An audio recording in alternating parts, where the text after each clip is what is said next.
institución de la nulidad descansa en 5 fundamentos.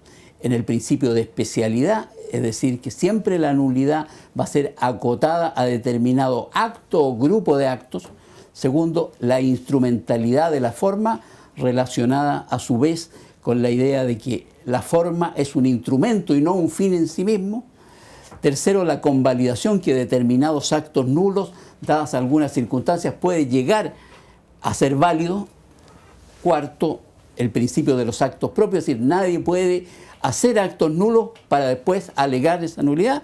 Y por último, el principio de trascendencia, que tiene gran relevancia y preeminencia en los recursos actuales de nulidad y de casación ante los tribunales superiores de justicia, que dice relación con que la nulidad tiene que ser de tal envergadura que produzca efectivamente un perjuicio. La obra Argumentación de la sentencia penal corresponde a un periodo en el cual el derecho necesita cada vez ser más fundado y argumentado. ¿Cree usted que ello es efectivo? ¿Cuál es su apreciación de la motivación de las resoluciones judiciales en el derecho chileno? Bueno, en cuanto a la primera parte de la consulta, hay que remontarse a la historia, a los sofistas y los estoicos.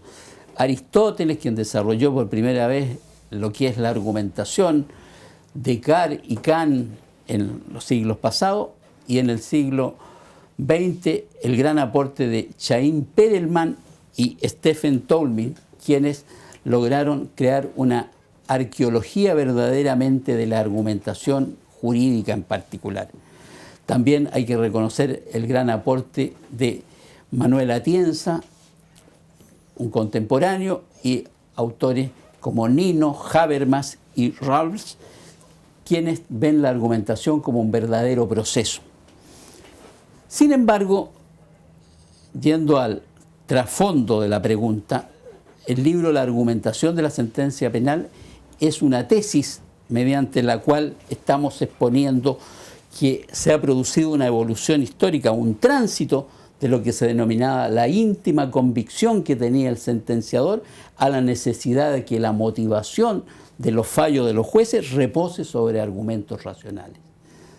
En resumen, lo que estamos planteando sencillamente es de que el cambio va desde lo subjetivo a lo más objetivo posible. Profesor Pozo, sé que también ha realizado labores de difusión académicas en el extranjero con universidades como por ejemplo de Portugal. Tengo conocimiento de que usted participó en la traducción de un libro llamado Lógica de la Sentencia, de un juez portugués de apellido Costa Pimenta. ¿Cuál es su comentario al respecto? Bueno, al respecto, el derecho portugués, que sirvió de base en cierto sentido a la reforma procesal penal, ha realizado un aporte significativo, sobre todo en el desarrollo del derecho procesal y del derecho penal. Al respecto, la traducción del libro de Costa Pimenta se hizo a partir de una vinculación personal con él y tratar de hacer llegar al público chileno a través de una editorial nacional esta obra, que es importante en la medida que ella hace una distinción entre lo que es la sentencia objeto de la sentencia función o proceso, es decir, crea una dinámica en esto del acto de sentenciar que realizan los jueces. Por lo tanto, dicha traducción implicó allegar nuevos elementos, principalmente de lógica dialéctica y de lógica simbólica al mundo judicial. ¿Qué significa este nuevo libro, escrito en conjunto con la ministra de la Corte de Apelaciones de Santiago, María Soledad Melo? Tengo entendido que se llama Violación de las leyes del pensamiento en el derecho.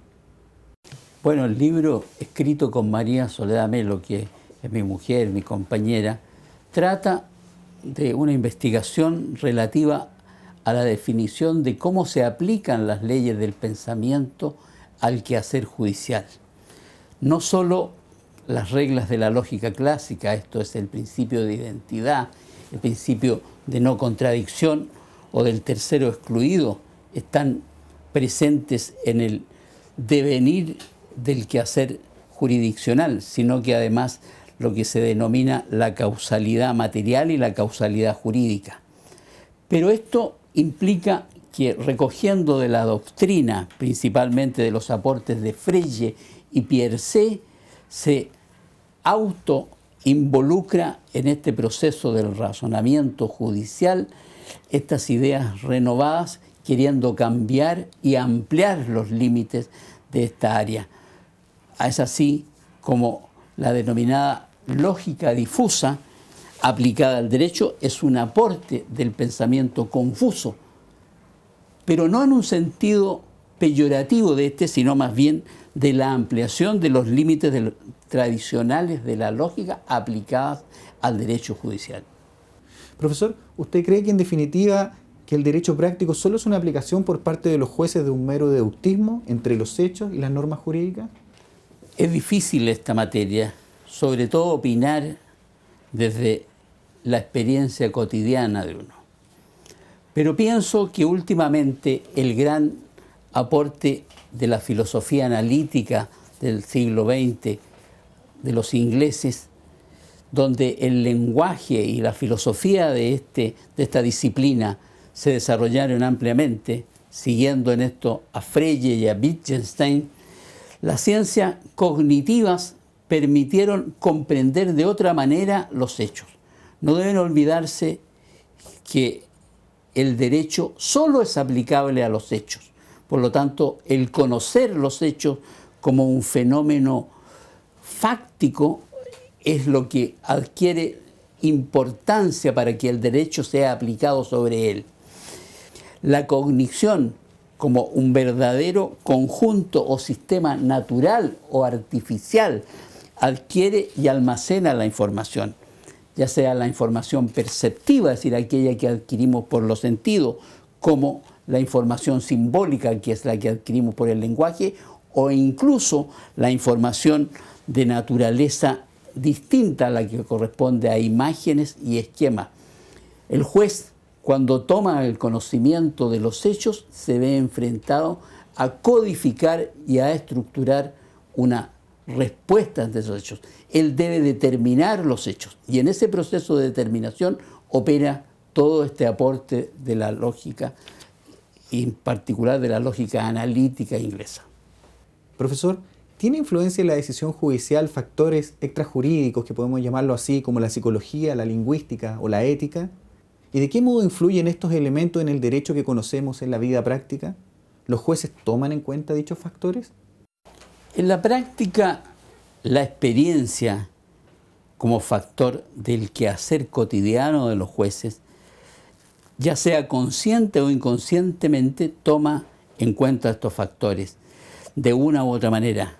Se ha requerido el estudio de mucho tiempo de distintas áreas de ciencias del derecho como disciplinas extrajurídicas para ir viendo que el acto de juzgar es un acto eminentemente complejo, donde una de las labores es la utilización de la racionalidad en su máxima expresión, pero también la operatividad del actuar judicial implica otro tipo de lógica interna.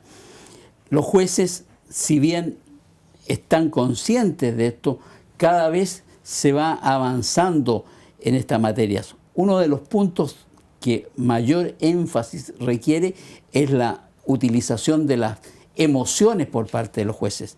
Si un juez un día se ve enfrentado a una situación emocional, obviamente eso se expresará y trasuntará en su decisión judicial. ¿Cómo se toma la decisión judicial? ¿Qué es el insight judicial y su influencia es relevante? La toma de la decisión judicial implica la motivación en la determinación de los hechos. Esto es la exigencia de que fácticamente el sentenciador realiza una comprobación de que los hechos estén o no acreditados. El tratamiento de la cuestión fáctica en la sentencia es el ejercicio del Poder Judicial por autonomía. De tal manera que la premisa fáctica, que es el primer elemento, es una verdadera inferencia inductiva.